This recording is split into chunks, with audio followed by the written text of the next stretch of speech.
Hello, everyone. I want to welcome a global audience and thank you for joining us as we tackle improving revenues with multi-channel distribution on the cloud. My name is Skylar Matson, and I'm president of Wong Duty, the global experience and design platform for Infosys. I'm going to move up through the media value chain, and I want to talk now about scaling up the content supply chain and how we do that. And I'd like to know how the media and entertainment industry is modernizing content production and distribution. Like, is there a virtual studio model, and how does that work? Sure. It's interesting.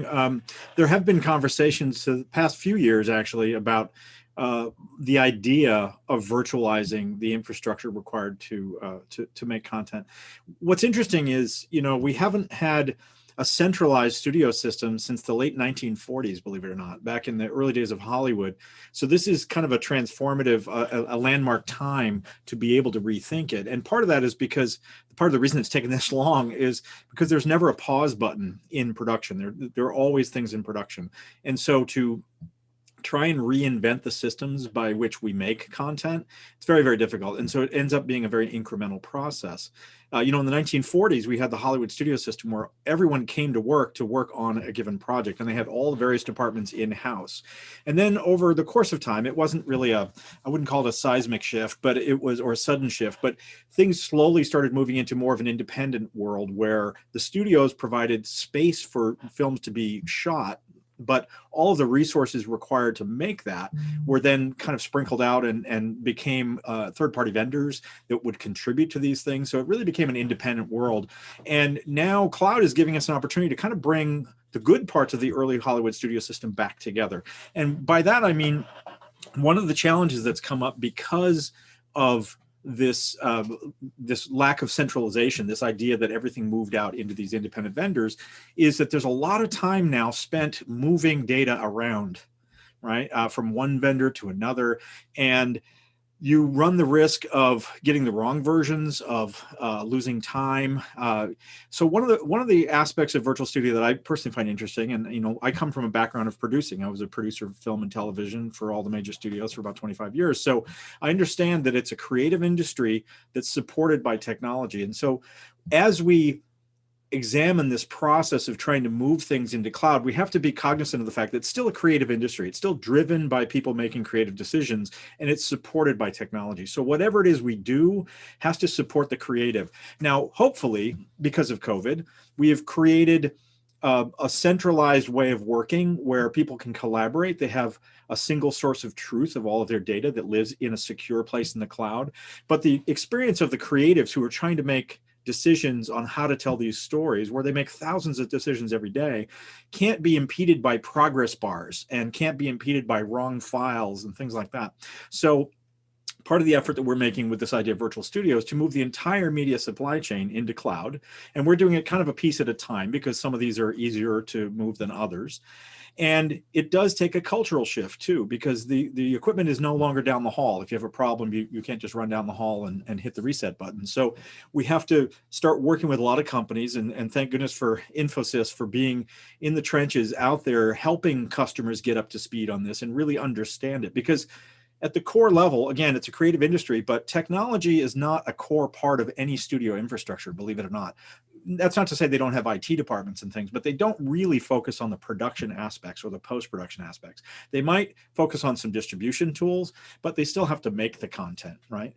And with the virtual studio model, now that people are forced to work remotely, I think people have learned that they prefer to work remotely in a lot of cases. So how can we offer the same capability or better to those folks who are now working not only remotely, but globally together? And that's the real challenge when it comes to this. But we're spending a lot of time focusing on this idea of an entirely virtual studio, which includes the entire media supply chain. And vendors are granted access to that, and then that access is revoked so that, again, everything has a single source of truth in one place. And that's because of the explosion in the amount of media that's being created now, especially due to OTT. There are predictions I've heard that by the year 2025, about 25% of the world's data will be media and entertainment data. And that's zettabytes of material, millions of petabytes of material. So that's the way we create that content, the way we move that content around. It's a complex puzzle to solve, and media is generally made up of very large files and complex and proprietary file formats and things. This is not like banking where there's lots of little tiny files flying around. This is giant files that need to be moved, and the integrity has to be there. They have to be able to read the files when they get there. So by centralizing this into a cloud infrastructure, then we eliminate a lot of those problems, and people can focus on the creative again, once again. That's interesting. They can actually lean into the creativity more because so many of these other issues have been taken care of. I think that's one silver lining of this pandemic. Industries that were resistant to moving to virtual models or complete digital workflows were forced to. And now that they realize that there can be some benefits to it, which I think is really great. It's where we all need to be heading. That's the creative side. On the business side, how can digital channels monetize by linking up content production, by linking up the digital distribution processes on the cloud? Well, there's a bunch of ways that can happen, but one of the things we should consider when we talk about content creation, and especially now where it's very difficult to do anything that involves cameras and crews and actors in a single place, right? Because we just can't congregate at this point. So for now, I joke with friends that in 2 years from now, you're going to see more animated films than you've ever seen in your life, because that's basically the only thing we can make right now. However, that's not to say that there isn't more content to be put into the system that can be monetized. So a lot of what we focus on as part of this virtual studio is the archive, the existing media archives. I mean, if you think of some of these companies, let's take Warner Brothers as an example, they have an enormous archive of films and television shows that have been made in the past. And up until now, there hasn't really been either a need or an interest in monetizing that full catalog because they're constantly making new things and putting them out there, right? But a lot of companies are now starting to look back into the archives to see, is there anything here that we could actually monetize?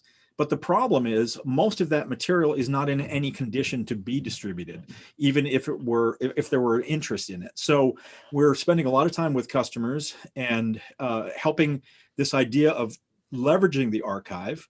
And some of that is just getting it into a condition where we can even see what's in the archive, because a lot of things, believe it or not, are still not digital. We have a lot of analog assets in the world. We have a lot of film elements and audio tape and videotape and documents and photographs, things like that. So the first step is to get that stuff digitized, but then we have to really spend some time figuring out what's in there. Is there interest in the subject matter?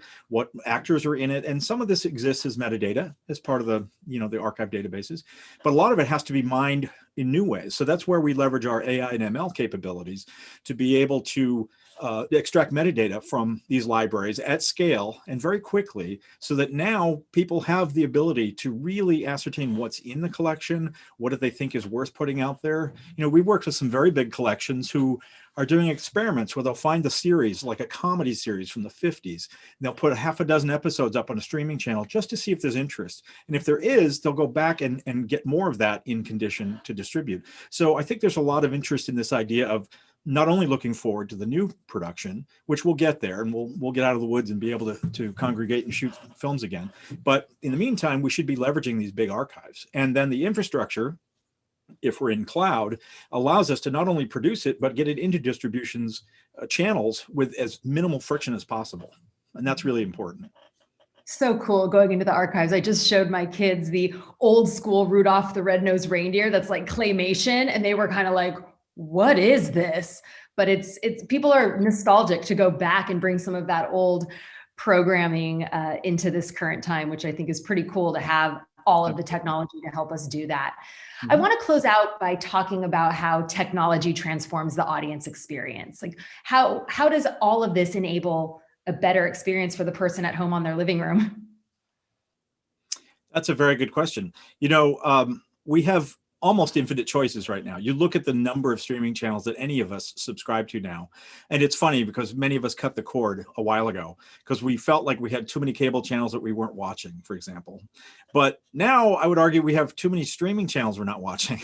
So part of this is to kind of rise above the noise a little bit and really find a way to satisfy the user experience. And I don't think, there has been some effort to maybe focus on shorter form content for folks.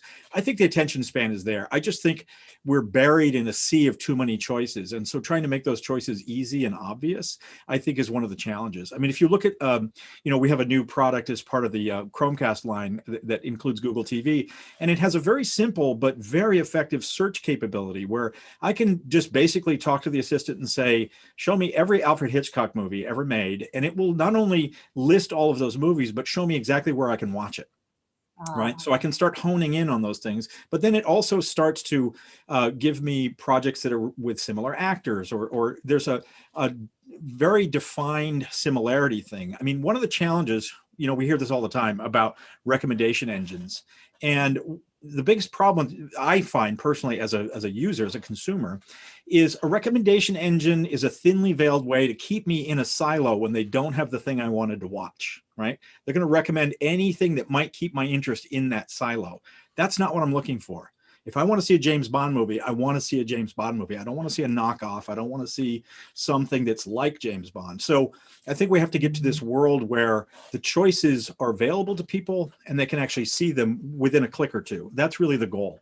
And I think then you start to really focus on the user experience. And as we start creating these direct-to-consumer experiences, which obviously will start with advertising, but I would argue that most customers are not asking for that. It may be a great business model, but what we really need to do is start tailoring content specifically to the users. And I think there's a lot to be explored there. Indeed. Yeah, the recommendation engines. I want, regardless of the platform, to be served up, and I want it to be served up on one of my streaming services that I'm already a subscriber to. The worst is you want to find a movie and then here it is, but you have to rent it. Like, please just scan all of these different streaming services. I don't even remember which ones I have, and show me where I can watch it because I know it exists somewhere. Exactly. Fascinating. Thank you so much, Buzz.